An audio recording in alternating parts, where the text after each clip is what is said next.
Kota factory के 2 season देखकर हम ये तो समझ गए हैं कि जो कोटा की 6000 करोड़ की कोचिंग इंडस्ट्री है, जिसकी वजह से वहाँ हर साल 1.5 से 2 लाख बच्चे पढ़ने जाते हैं, उसने उसे बना दिया है इंडिया की कोचिंग कैपिटल। लेकिन बहुत जल्द ये टाइटल चेंज भी हो सकता है to the suicide capital of India. अगर हम 2019 टू 22 के बीच देखें तो वहाँ 52 स्टूडेंट्स ये कदम उठा चुके हैं। इनफैक्ट कुछ महीने पहले एक दिन में 3 स्टूडेंट्स ने अपनी जान ले ली थी। और इसी के चलते राजस्थान गवर्नमेंट लेकर आई राजस्थान कोचिंग इंस्टीट्यूट बिल, जिसके अकॉर्डिंग हर बच्चे का एप्टीट्यूड टेस्ट होगा और अगर उसमें नीट या जेई के लिए एप्टीट्यूड है तो ही उसे एडमिशन मिलेगा। आज के हमारे वीडियो में हम समझेंगे about the rise of Kota industry and what is wrong in it. In early 2000s Kota के तलवंडी में जो राधे कृष्ण का मंदिर है, उसकी दीवारों को वॉल ऑफ बिलीव्स का नेम दिया गया है।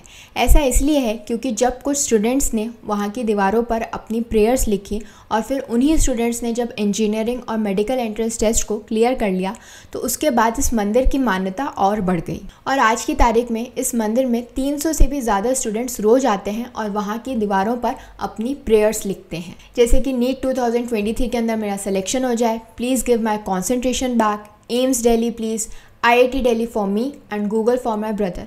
तो ये सब चीज़ें जो मैं बता रही हूँ ये किसी डायरी का पार्ट नहीं है, बल्कि ये वो प्रेयर्स हैं, ये वो विशेज़ हैं जो लोगों ने वहाँ की दीवारों पे लिखी है, द वॉल ऑफ बिलीव्स पे लिखी है। और इन्हीं विशेज़ के चलते इस मंदिर की दीवारें हर 2 महीने के अंदर पेंट होती हैं। राजस्थान के कोटा के अंदर ये जो कोचिंग इंडस्ट्री है, इसकी शुरुआत हुई थी in the late 1980s and early 1990s with VK Bansal, जो कि इंजीनियर थे बाय प्रोफेशन और उन्होंने अपने काम को छोड़ दिया था at JK synthetics in Kota between 1983 and 1985। और अपना काम छोड़ने के बाद उन्होंने बच्चों को अपने घर पे पढ़ाना शुरू किया था। वो बच्चों को मैथ्स भी पढ़ाते थे और इसके साथ साथ एडवाइस भी देते थे कि कैसे वो इंजीनियरिंग एडमिशन एग्जाम्स को पास कर सकते हैं। और जब 1985 के अंदर पहली बार उनके एक स्टूडेंट ने IIT क्लियर किया था तो उसके बाद से VK बंसल की लाइफ तो चेंज हुई, साथ साथ पूरी सिटी की ही इमेज चेंज हो गई। और अपनी इसी सक्सेस के साथ उन्होंने सेटअप किया बंसल क्लासेस, जो कि बाद में बन गई बंसल क्लासेस प्राइवेट लिमिटेड। और बंसल क्लासेस को फॉलो करते ही वहाँ पे और भी काफ़ी सारे इंस्टीट्यूट्स आ गए, जैसे कि एलन, रेजोनेंस एंड वाइब्रेंट। और इसी के चलते अब हर साल 1.5 से 2 लाख बच्चे जो हैं वो अपने आप को एनरोल कराते हैं किसी ना किसी कोचिंग इंस्टीट्यूट के अंदर इन कोटा।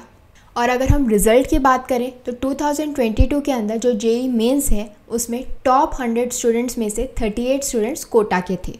सो कोटा के सिग्निफिकेंट रिजल्ट्स देखते हुए हम समझ सकते हैं कि क्यों कोटा बन गया इंडिया का कोचिंग कैपिटल। इसने ना सिर्फ स्टूडेंट्स को फ़ायदा दिया बल्कि वहाँ के जो लोकल्स हैं उनकी लाइफ भी पूरी तरीके से चेंज कर दी। ये जो इंस्टीट्यूट्स हैं इन्होंने सिग्निफिकेंट बिजनेस दिया है वहाँ के लोकल्स को bye paying over 80,000 per year and making private arrangements for accommodation, क्योंकि ये जो कॉलेजेस हैं ये ऑफर नहीं करते हैं बोर्डिंग फैसिलिटीज़। अगर हम स्टूडेंट PGs की बात करें तो ये मेजरली 2 एरियाज़ के अंदर है, तलवंडी और विज्ञान नगर।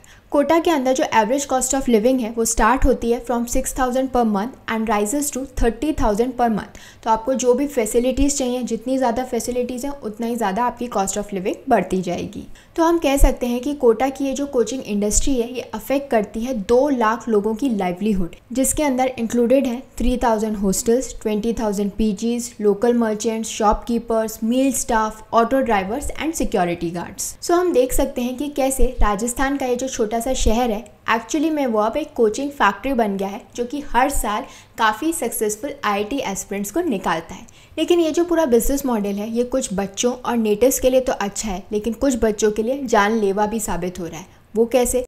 पिछले कुछ सालों के अंदर देखा गया है that everything is not right in Kota, क्योंकि काफ़ी सारे ऐसे केसेस आ रहे हैं जहां देखा गया है कि जो स्टूडेंट्स हैं वो अपनी लाइफ एंड कर देते हैं बिकॉज ऑफ वेरियस रीजंस। जिसमें से सबसे पहला रीज़न तो ये है कि काफ़ी सारे पेरेंट्स जो हैं वो अपने बच्चों को कोटा तो ले आते हैं लेकिन कुछ भी प्लान नहीं करते, अटेंशन नहीं देते, ये नहीं समझते कि उनका बच्चा किस में अच्छा है किस में नहीं अच्छा है। विदाउट ऑब्जर्विंग एनीथिंग वो बस बच्चे को लेके कोटा आ जाते हैं। और दूसरा इशू यहीं से स्टार्ट होता है, वो है more emphasis on the academic performance rather than mental capacity. क्योंकि काफ़ी सारे पेरेंट्स के लिए बेंचमार्क होता है कि अगर 10th या 12th के अंदर 90% से अबव मार्क्स आए हैं तो उन्हें साइंस या मैथ्स ही लेनी चाहिए, लेकिन ये बेंचमार्क नहीं हो सकता to decide whether a child is meant for engineering और मेडिसिन। इनफैक्ट कई लोगों का तो ये भी मानना है कि वो नेबर्स या वो फैमिली मेम्बर्स जिनके बच्चे कोटा जाके कुछ बन गए हैं उनसे एडवाइस लेना काफ़ी है, जबकि वो सफिशिएंट नहीं है। उन्हें ज़रूरत है कि वो प्रोफेशनल असिस्टेंस लें, एप्टीट्यूड टेस्ट कराएं अपने बच्चे का ये समझने के लिए कि उनके लिए क्या सही है। क्योंकि काफ़ी सारे ऐसे बच्चे भी कोटा के अंदर आ जाते हैं जो या तो पेरेंटल प्रेशर की वजह से आए हैं या फिर उन्हें खुद को ही कोई आइडिया नहीं था कि उन्हें क्या सब्जेक्ट्स चाहिए, जो कहा गया जहाँ भेजा गया वो चले गए। और यही वो जगह हैं जहाँ पर एक्चुअली में प्रोफेशनल एप्टीट्यूड टेस्ट जो है वो कुछ हेल्प कर सकता है। Next reason is poaching toppers. Kota के अंदर ये जो इंस्टीट्यूट्स हैं बेसिकली वो आइडेंटिफाई कर लेते हैं पोटेंशियल टॉपर्स को, और उसके बाद ये जो कोचिंग इंस्टीट्यूट्स हैं वो उन्हें लालच देते हैं पैसों का, ताकि वो उनकी जो टॉप रैंक्स हैं वो अपने इंस्टीट्यूट के नाम के अंदर पब्लिश कर सकें। और ये जो पूरा पब्लिकेशन प्रोसेस है इस पर लाखों करोड़ों रुपए खर्च किए जाते हैं, क्योंकि यही वो ज़रिया है, यही एडवर्टाइजमेंट वो ज़रिया है जिससे वो और बच्चों को अट्रैक्ट कर सकते हैं। नेक्स्ट जो इशू सामने आ रहा है वो ये है कि जो बच्चे हैं उन्हें बहुत ही कम एज के अंदर इन कोचिंग इंस्टीट्यूट्स के अंदर भेज दिया जाता है। इसका रीज़न है ये जो इंस्टीट्यूट्स हैं इन्होंने अपना बिजनेस पोटेंशियल रियलाइज़ किया और ये सोचा कि हम ये जो अपनी कोचिंग क्लासेस हैं वो 9th स्टैंडर्ड से ही शुरू कर दें। यानी वो बच्चा जो कि 13 या 14 ईयर्स का है उसे कोटा में भेज दिया जाता है, वो वहाँ अकेला रहता है वहाँ के पीजीज़ के अंदर। स्कूल अगर देखें तो उसे डमी स्कूल ज्वाइन करा दिया जाता है, उसकी जो अटेंडेंस है वो कंपलसरी नहीं होता, वो सिर्फ और सिर्फ क्या अटेंड करता है, अपनी coaching classes instead of a regular school. And last probable reason can be no screening process. Kota के अंदर 130 से भी ज़्यादा इंस्टीट्यूट्स हैं, लेकिन कोई भी जो ये स्क्रीनिंग प्रोसेस है उसे कंडक्ट नहीं कराता, क्योंकि ये स्क्रीनिंग प्रोसेस बहुत ज़रूरी है। हर बच्चा आईआईटी या फिर मेडिकल के लिए नहीं बना है, और इसे जानने का सबसे अच्छा तरीका है कि हर इंस्टीट्यूट एक पेपर ले, एक स्क्रीनिंग प्रोसेस करे, जिससे ये पता चल पाए कि वो बच्चा उस स्ट्रीम के लिए, उन सब्जेक्ट्स के लिए फ़िट है या नहीं है। इनफैक्ट जब इसके बारे में प्रमोद महेश्वरी, जिन्होंने करियर पॉइंट इंस्टीट्यूट को फाउंड किया, तो उनका कहना था कि ये जो स्क्रीनिंग प्रोसेस है इससे कुछ फ़र्क नहीं पड़ता। अगर हमारे इंस्टीट्यूट ने किया और बच्चा सेलेक्ट नहीं हुआ तो कोई और इंस्टीट्यूट उसे एडमिशन दे देगा।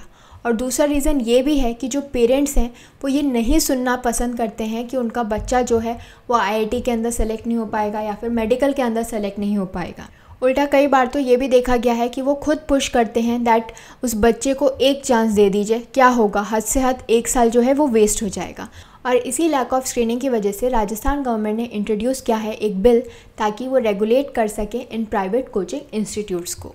The Rajasthan private educational regulatory authority bill 2022 ये प्रोहिबिट करता है प्राइवेट इंस्टीट्यूट्स को कि वो ग्लोरीफाई नहीं करेंगे टॉपर्स की सक्सेस। इसके अलावा ये जो बिल है वो प्रिस्क्राइब करता है एक aptitude test for admission in private coaching institutes, और इस टेस्ट की जो भी फाइंडिंग्स होंगी, जो भी रिजल्ट्स होंगे वो शेयर किए जाएंगे विद द पेरेंट्स, ताकि उन्हें पता चल सके कि उनके बच्चे का क्या एप्टीट्यूड है, and will hold regular sessions with the psychologist for parents as well as students. इसके अलावा ये जो बिल है ये रेगुलेट करेगा फीस को, and it will be mandatory for the coaching institutes कि वो पब्लिकली डिस्प्ले करें अबाउट द फीस स्ट्रक्चर। तो जो भी फीस है उसकी सारी डिटेल्स जो हैं वो पब्लिकली अवेलेबल होनी चाहिए, ताकि वो अवॉइड कर सकें any fraudulent practices. And lastly it deals with the exit policy. ये बहुत ही इंपॉर्टेंट है, क्योंकि कई लोग जो गांव से आते हैं, लोन लेकर आते हैं, 1.5 2 लाख का लोन लेके आते हैं यहाँ पे पढ़ने, और अगर वहाँ जाके उन्हें समझ नहीं आ रहा या बच्चे को ऐसा लग रहा है कि मैं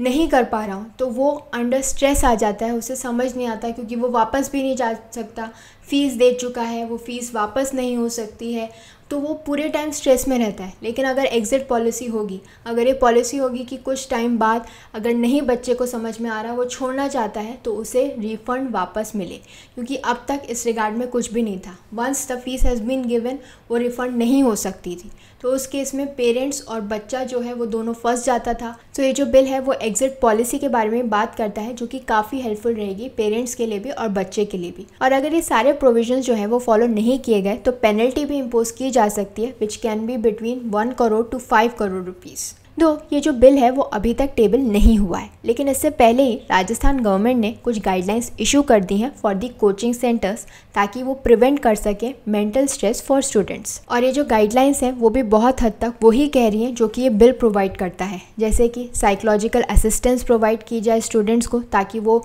स्ट्रेस को और प्रेशर को जो है कॉम्बैट कर सकें, safety and security for students, facilities provide की जाएँ ताकि उनकी मेंटल हेल्थ को सपोर्ट किया जा सके, ओरिएंटेशन प्रोग्राम्स किए जाएँ स्टूडेंट्स के लिए, पेरेंट्स के लिए, और इजी एग्जिट पॉलिसी बनाई जाए। So this was all about quotas coaching industry. I hope this information was helpful to all of you. Please do like, share and subscribe to my channel. Thank you.